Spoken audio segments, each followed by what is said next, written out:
What is up, guys? Welcome back to another video. We are back out here in the shop. You notice in the background, finally got my lift, got it together and working. Sold the Cutlass, still in the last video, and got a lift, and I got a bunch of stuff coming for this thing, so we're gonna be back on the Trans Am here real soon, make it, reliable. Because last time I drove it, I don't know if I told y'all, the wiring started melting out of the dash, and now the battery doesn't last more than like an hour and a half. So anyway, today we got another revival going on. This is a 1999 Chevy C3500. Sat in the guy's yard for a little over a year, I think it was. The U-joint spit in the drive shaft, and it snapped the ear off the yoke on the rear axle and everything. So you got a new drive shaft, that back end and everything, and now it doesn't want to run. Tried to crank it up, won't do anything. I've spun it over a few times, it'll backfire like you wouldn't believe, and that's about all she'll do. She's very rough. It's a work truck.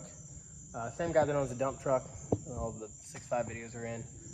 He used to use it to tow a trailer full of lawnmowers for cutting some grass. But so we're gonna see if we can't get this thing back together around today. Got a bunch of stuff to a tune up, basic stuff. See if we can't get her firing on all cylinders. So let's dive on in this thing. We'll show what you got.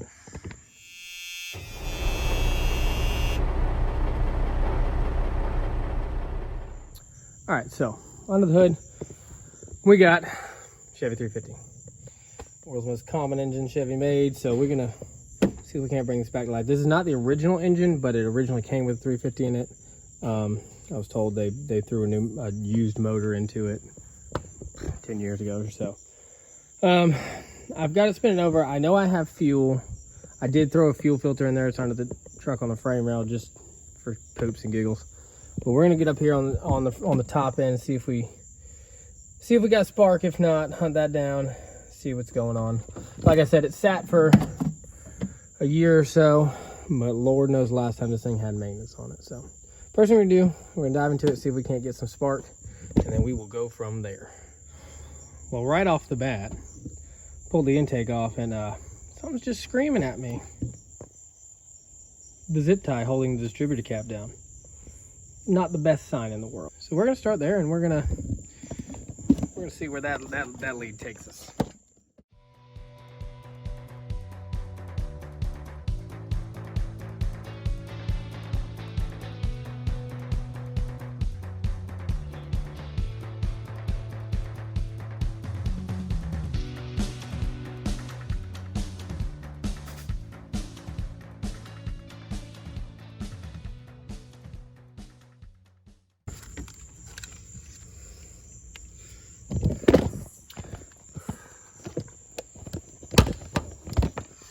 Well, right off the bat, I can tell you that's probably half the problem, or most of the problem right there. Those terminals are just disgusting. This thing wasn't sealed right. The front screw, for some reason, wasn't all the way down. It screws down all the way. GM went with this stupid Torx bit screws that hold the cap down for a little while, and it was a dumb idea because it's obnoxious, but I got a new cap, new rotor, so we're gonna go ahead and throw those in there. Some new spark plugs, new spark plug wires, and we are gonna see if that helps us. Okay, so like any engine has been sitting for a while, you need three things to run: air, fuel, spark. Like I said earlier, I know it's got fuel because one, I put a fuel filter on it, and two, I checked to make sure I had fuel pressure with the key on. I was trying to get it running in the guy's yard just to kind of help him going a little bit. So the easiest way to check for fuel on these fuel injected engines is right here on the fuel rail. You have a pressure port. It's like a tire valve stem. You can check for fuel pressure by pushing down on the valve stem with the key on. Fuel comes out, you got fuel pressure. Now, granted, could be low fuel pressure, but it's got good fuel pressure. I don't think these things take too much anyway. Okay, so those of you who don't know, distributor cap, coil comes in here, power to the middle here, and then this little thing right here is called a rotor button. It spins around this tab. Every time it hits and breaks contact with these poles is when it sends a spark down that cable, because it connects from the center to the pole. So a lot of the times these things will get corroded And you can get away usually with just kind of hitting them, filing them down, and moving on with your lives. However, I think this distributor cap was $18 and the rotor button was $12. So ain't no point in reusing old stuff when you can just throw some new stuff in. Now GM, like I said earlier, decided for some stupid reason to use little teeny torque spits to hold the cap and the rotor button down. And it is just annoying because one, you can drop the screws in the distributor, which is a pain. Or two, you drop the screws and then you gotta try to find these teeny little Torx head bolts. Now new ones come with new bolts, so that's good, but regardless, be careful. I'm gonna go ahead and pull these two out. Like I said, simple as easy as can be. Just take the two screws out.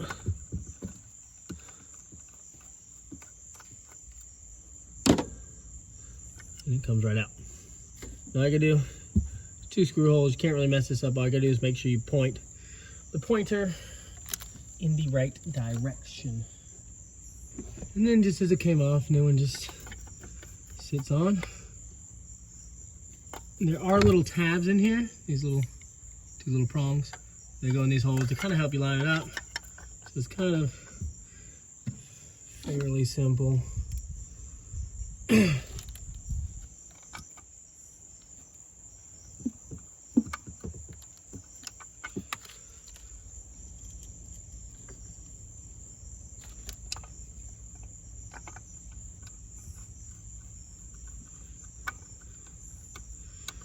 Tighten them down.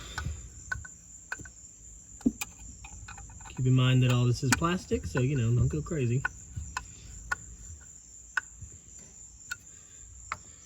And then the cap just kind of sits on top of here. Really can't mess that up. There's only, you know, two ways this can go on because it's got screw holes. So simple and easy, new bolts, and we are down the road.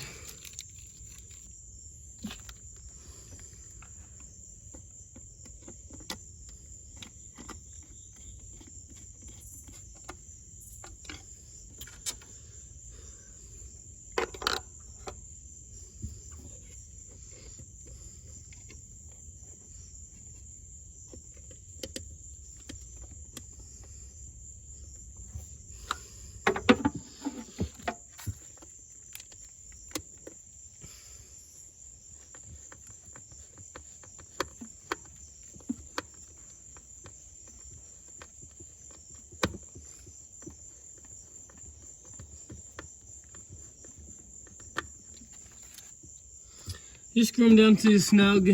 The casing is aluminum on the distributor, so you can and will strip these things out if you do too hard, but just make sure it's snug and tight. And that's it to the distributor cap and rotor button. So we're gonna go ahead, I got all these spark plug wires and spark plugs, so we're gonna go ahead and do a full tune-up on this thing before we check for spark and whatnot, and we'll go from there.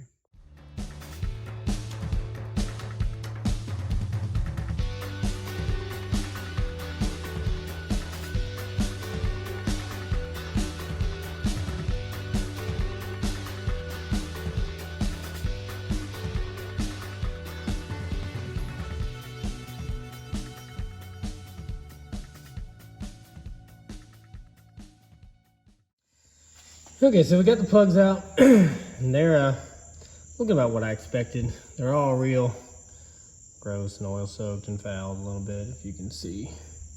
Single focus on it. It's not too bad on the electrode tip, but it's just disgusting. I pulled it out and you could smell fuel, which means, I know I tried to crank it over once and Lord knows he probably did a few times, so. New ones are all nice and good and clean, you can tell. Honestly, the wear isn't too bad on them comparatively, but I'm gonna go ahead and double check the gapping on these because it's bigger than the ones that came out of it. But definitely got some unhappy cylinders when they were running, at least when it was running last. So we're gonna go ahead and throw the new ones in here. Make sure to always put some anti-seize on these spark plugs. The last thing you want is a spark plug sticking in a cylinder wall.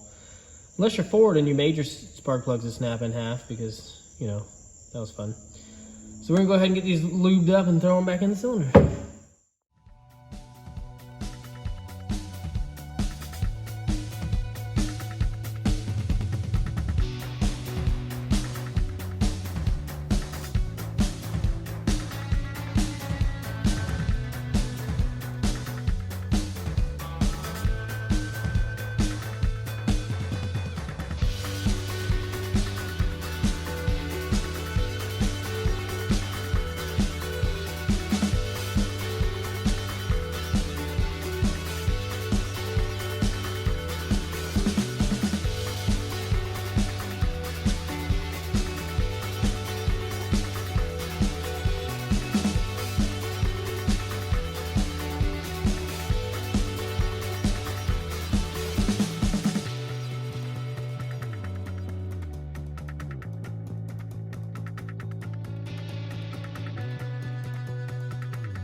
So we got the spark plugs in, all new wires on, distributor cap, rotor. Went ahead and threw the intake back on, at least this much of it, because of the manifold pressure sensor and the mass airflow, just to make the truck a little happier while we try to start the thing. So we got fuel, should have spark now. We know we're getting air, so let's go give this thing a little crank and see what happens.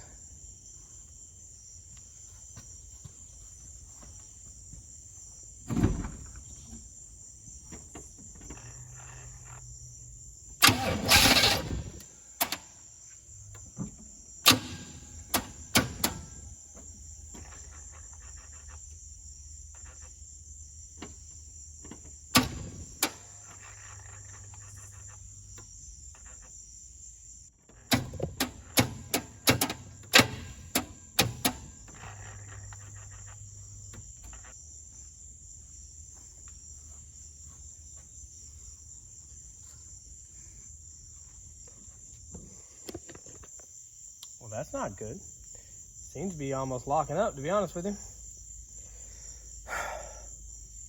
Let's find out why. So I'm getting nothing but just a raw fuel smell coming from this truck. And it honestly sounds like it's kind of hydrolocking. So I'm gonna go ahead and pull out some of these spark plugs, see if it didn't maybe just dump excess fuel in there and one of the cylinders is locking up with fuel. I'm gonna go ahead and pull the spark plugs out and see if it'll turn over after that. So I went ahead and pulled the spark plugs and the motor spun over, those plugs out, although no fuel came squirting out. So the only thing I'm thinking is maybe one of the cylinders was full of fuel and the leak passed the ring by the time I got all the plugs out. The oil does smell very gas filled. And I also noticed that this pressure port that I was showing y'all earlier is leaking fuel with the key energized. So I get a new valve for that, but it's not leaking enough to where it shouldn't allow the thing to crank up. So I got the plugs put back in, got all the wires hooked back up. Let's give it another shot.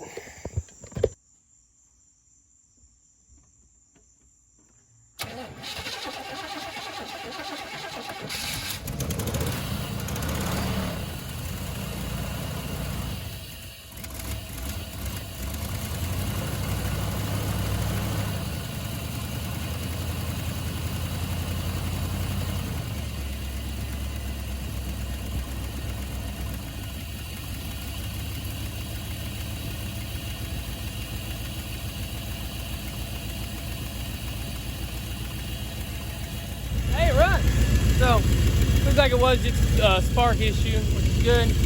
Obviously, I wouldn't call this a pristine running truck. It's got some very bad exhaust leaks.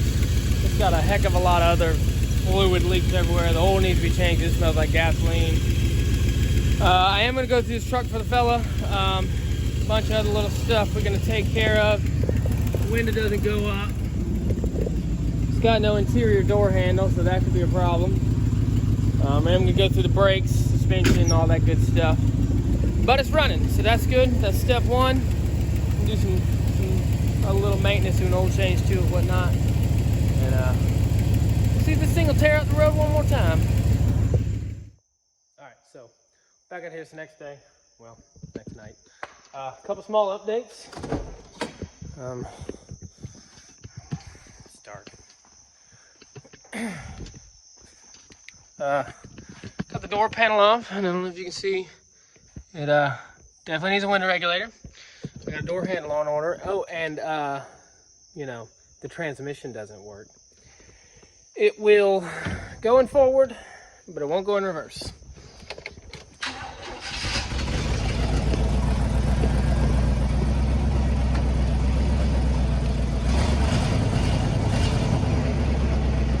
Forward works. Reverse does not. I can feel it click in to reverse. When I shift into it, you can feel it kind of clunk, but it doesn't move anywhere. I checked the fluid. Fluid's full. It looks absolutely garbage. So I called the owner, and he said that the transmission was acting up anyway before they parked it for the drive shaft. So he is currently looking for a transmission, a used transmission for this thing. So it runs technically it drives. But yeah, that's gonna be it for this video. This will be part 1. We'll make a part 2 when he gets the transmission, and we will get this thing back on the road. Thank y'all for watching. Like always, man, give us a like, subscribe. Let me know how I'm doing in the comments. Revival number 2 underway. We're gonna get this thing finished. And like I said earlier in the video, parts are coming for this thing. So this will be back on the channel real soon. Thank y'all for watching. We'll see y'all in the next one. U-joint, it broke the tip off the yoke off the drive.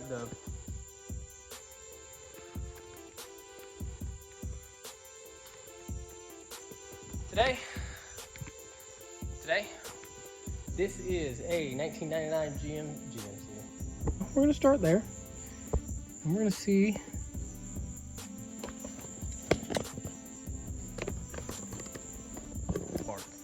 So I know, like I said earlier, especially on these, well, on most fuel, on the easiest way to check.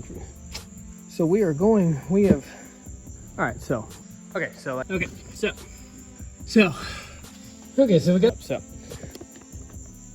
well, that's not good.